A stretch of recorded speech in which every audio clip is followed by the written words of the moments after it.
प्रधानमंत्री नरेंद्र मोदी राज्यसभा में राष्ट्रपति के अभिभाषण पर धन्यवाद प्रस्ताव का जवाब दे रहे हैं। कहा, जनता ने तीसरी बार सरकार को दिया सेवा का मौका।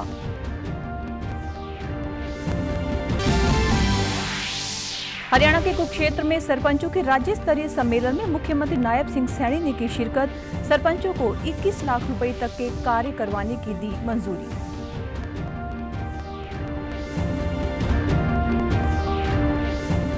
और पंजाब के बागवानी मंत्री ने कहा कि AIF स्कीम के अंतर्गत सबसे अधिक स्वीकृत प्रोजेक्टों से लगातार कई महीनों से देश में पहला स्थान रखा हुआ है बरकरार।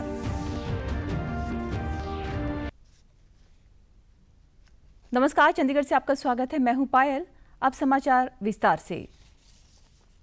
प्रधानमंत्री नरेंद्र मोदी आज राज्यसभा में राष्ट्रपति के अभिभाषण पर धन्यवाद प्रस्ताव का जवाब दे रहे हैं। प्रधानमंत्री ने सांसदों के योगदान के लिए आभार व्यक्त किया।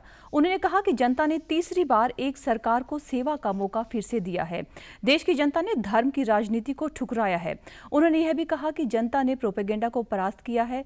किसी सरकार के नीति निर्धारण में संविधान मार्गदर्शन करता है, इसलिए 10 सालों में देश की अर्थव्यवस्था 10वें स्थान से 5वें स्थान पर आ गई है। जनता ने हमें तीसरी बार जो अवसर दिया है, वो अवसर विकसित भारत, आत्मनिर्भर भारत, इस यात्रा को मजबूती देने के लिए, इस संकल्प को सिद्धि तक ले जाने के लिए हमें देश के कोटि कोटि जनों ने आशीर्वाद दिए हैं। ये चुनाव भविष्य के संकल्पों के लिए भी देश की जनता ने हमें चुना। प्रधानमंत्री नरेंद्र मोदी ने कल लोकसभा में राष्ट्रपति द्रौपदी मुर्मू के अभिभाषण पर धन्यवाद प्रस्ताव का जवाब दिया। प्रधानमंत्री ने कहा कि राष्ट्रपति के भाषण में विकसित भारत के संकल्प की भावना झलकती है। उन्होंने कहा कि हम तुष्टीकरण नहीं बल्कि संतुष्टीकरण की नीति पर चलते हैं और सर्व समाज की भलाई के लिए काम करते हैं। इसलिए देश की जनता ने हमें तीसरी बार समर्थन दिया है। उन्होंने यह भी कहा कि जब देश विकसित होता है तब कोटि कोटि जन का सपना पूरा होता है। हालांकि इस दौरान विपक्ष ने सदन में जमकर हंगामा किया और सदन की कार्यवाही बाधित करने की कोशिश भी की। उन्होंने कहा कि 2014 से पहले देश गर्त में डूब चुका था। घोटालों ने देश को निराशा में डुबा दिया था। भ्रष्टाचार और भाई भतीजावाद को लेकर देश में चारों ओर उदासी थी, लेकिन आज देश का आत्मविश्वास बुलंदियों पर पहुंच गया है। हम भरसक प्रयास करेंगे, पूरी निष्ठा से करेंगे। उन 2014 के उन दिनों को याद करेंगे तो हमारे ध्यान में आएगा कि हमारे देश के लोगों ने उनका आत्मविश्वास खो चुका था। देश निराशा की गर्त में डूब चुका था। उस समय आए दिन अखबार खोलते थे तो घोटालों की खबरें ही पढ़ने को मिलती थी। हरियाणा के कुरुक्षेत्र विश्वविद्यालय के सभागार में कल राज्य स्तरीय सरपंच सम्मेलन का आयोजन किया गया, जिसमें प्रदेश भर से सरपंच शामिल हुए। इनमें मुख्यमंत्री नायब सिंह सैनी के मुख्य अतिथि के रूप में शिरकत की। इस दौरान स्थानीय शहरी निकास मंत्री व सुभाष सुधा व पंचायत एवं विकास मंत्री महिपाल ढांडा भी मौजूद रहे। इस अवसर पर मुख्यमंत्री नायब सिंह सैनी ने सरपंचों को संबोधित करते हुए कहा कि ग्रामीण विकास में आप लोगों की बहुत बड़ी भूमिका है। ग्रामीण विकास पर सरकार लगातार ध्यान दे रही है। मुख्यमंत्री ने सरपंचों की वित्तीय अधिकार बढ़ाने की घोषणा करते हुए कहा कि अब सरपंच 21 लाख रुपए तक के विकास कार्य करवा सकेंगे। इसी के साथ उन्होंने यह भी बताया कि गांव के विकास हेतु धन की कोई कमी नहीं आने दी जाएगी। कि सरपंच अब अपनी मर्जी से 21 लाख रुपए के काम करा सकते। मैंने अधिकारियों को कहा कि आप जल्दी सुधार कर दें, नहीं तो हम कर देंगे। तो आज कर दिया। आप मजबूती से अपना एस्टीमेट बनाएं। पैसे की कोई कमी नहीं है। मैं फिर कह रहा हूं आपको, मिट्टी का भर्त करना है। उस मिट्टी के भर्त में या तो गांव वाले करते थे, उनको बोल देते थे भाई मिट्टी के लो ईंटा मैं लगवा दूंगा। अगर मिट्टी की उस भर्त के लागत का एस्टीमेट अलग से बनाएंगे, वो भी सरकार देगी।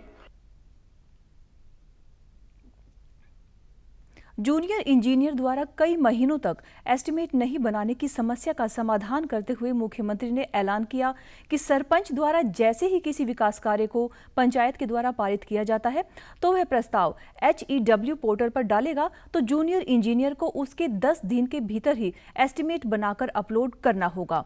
कोर्ट केसों की पैरवी करने के लिए वकीलों की निर्धारित फीस में बढ़ोतरी करने की भी उन्होंने घोषणा की है। मुख्यमंत्री ने ग्राम पंचायत द्वारा गांव में स्वतंत्रता दिवस तथा गणतंत्र दिवस पर किए जाने वाले आयोजन व किसी विशिष्ट अधिकारी या मंत्री के गांव में आगमन पर किए जाने वाले कार्यक्रम के लिए पंचायत फंड से खर्च की सीमा को 3,000 रुपये से बढ़ाकर 30,000 रुपये करने की घोषणा की।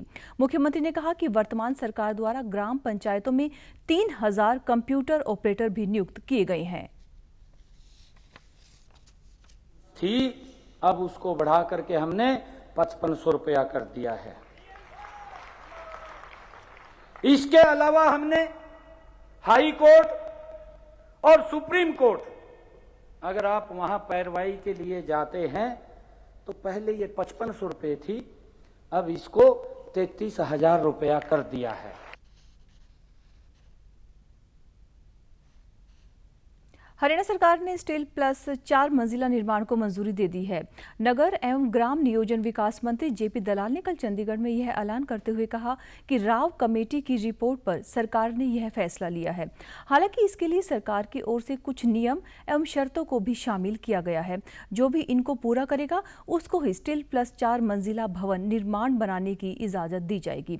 JP दलाल ने कहा कि सेक्टरों में जो पहले अवैध तरीके से 4 मंजिला भवन बनाए जा चुके हैं उनको ढहाना नहीं पड़ेगा। हरियाणा के नगर एवं ग्राम नियोजन मंत्री JP दलाल ने यह भी कहा कि स्टील प्लस 4 मंजिलों के निर्माण की अनुमति उन कॉलोनियों सेक्टरों में आवासीय भूखंडों के लिए दी जाएगी जिनका लेआउट प्लान प्रति प्लाट 4 आवासीय इकाइयों के साथ अप्रूव किया गया है। कुछ जगह कुछ राइडर है जिन कॉलोनियों के अंदर जो 18 आदमी की कैपेसिटी है अलाउड है, जिसके नक्शे उस हिसाब से पास हुए हैं, तो 3 मंजिल में था वो 13.5 और 4 मंजिल में हो जाता है 18। तो जिन नक्शों के अंदर 18 के हिसाब से लेआउट पास कर रखे हैं या कर दिए जाएंगे, एलिजिबल हैं।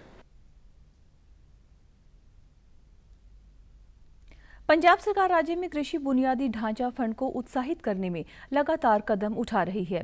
प्रदेश ने AIF स्कीम के अंतर्गत सबसे अधिक स्वीकृत प्रोजेक्टों से लगातार कई महीनों से भारत में अपना पहला स्थान बरकरार रखा हुआ है। यह जानकारी चंडीगढ़ में बागवानी मंत्री चेतन सिंह जोड़ा माजरा ने दी। कैबिनेट मंत्री ने बताया कि सबसे ज्यादा प्रोजेक्ट मंजूर करने वाले देश के टॉप 10 जिलों में पंजाब के 9 जिले शामिल हैं।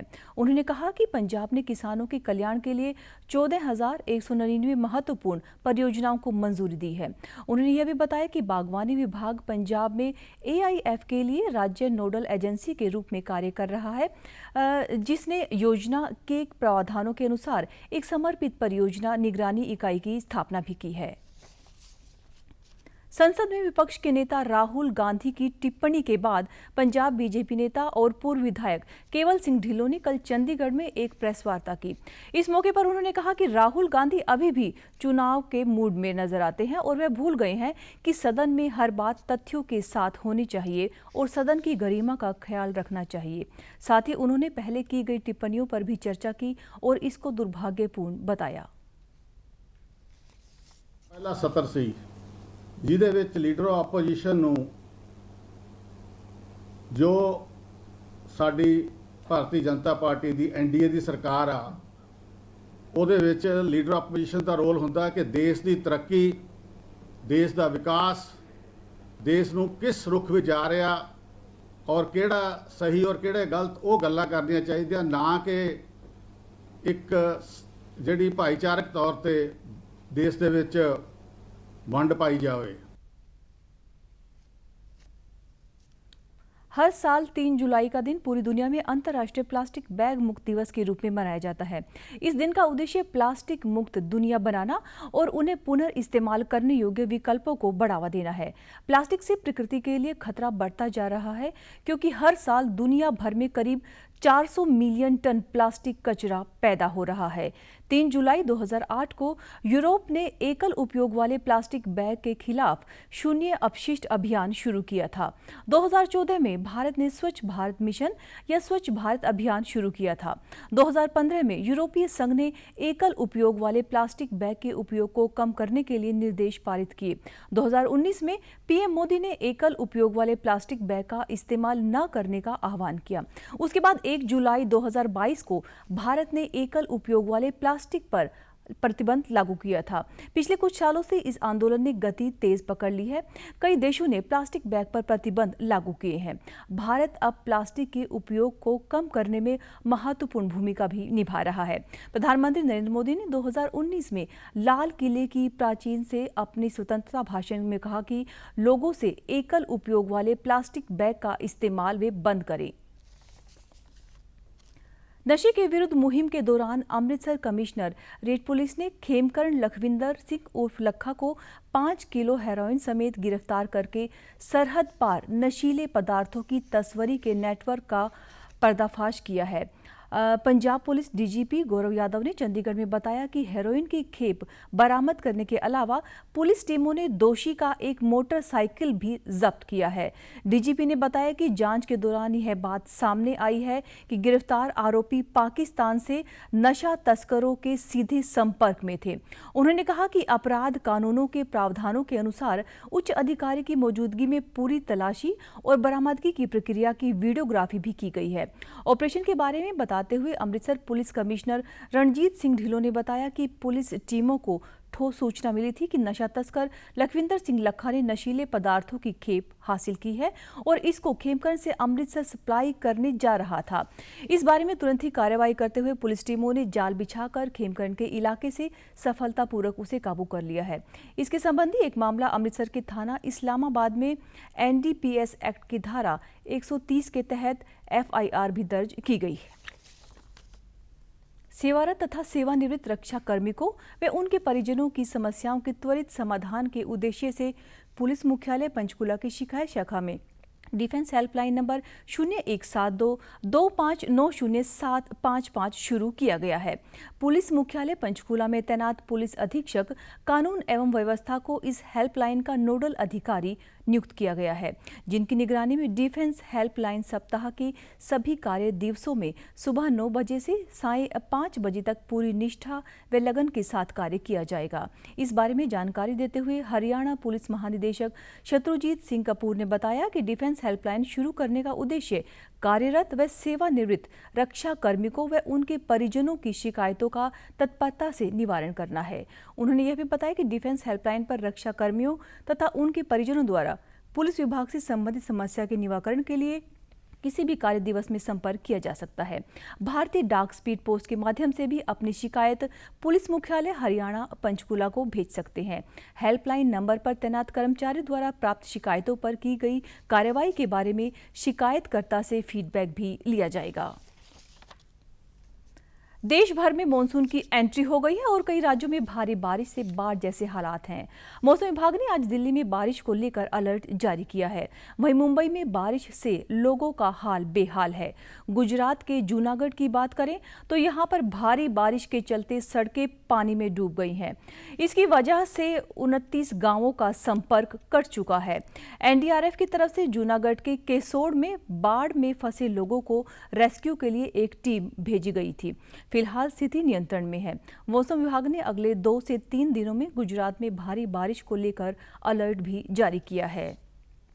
चंडीगढ़, पंजाब, हरियाणा, दिल्ली, उत्तराखंड, राजस्थान, गुजरात, बिहार, पश्चिमी बंगाल, सिक्किम, अरुणाचल प्रदेश, मणिपुर, मेघालय, असम, नागालैंड, त्रिपुरा और मिजोरम में अति भारी बारिश और 9 राज्यों में जो कि हिमाचल प्रदेश, उत्तर प्रदेश, मध्य प्रदेश, छत्तीसगढ़, महाराष्ट्र, गोवा, आंध्र प्रदेश, कर्नाटक और केरल में भारी बारिश का अलर्ट जारी किया गया है।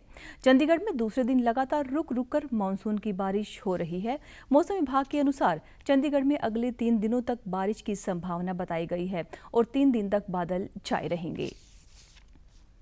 और आप हमारी समाचार YouTube channel DD news Chandigarh, Facebook DD news Chandigarh और social media X DD news CHD पर भी देख सकते हैं। इसी के साथ चंडीगढ़ से समाचारों का सिलसिला समाप्त होता है। नमस्कार।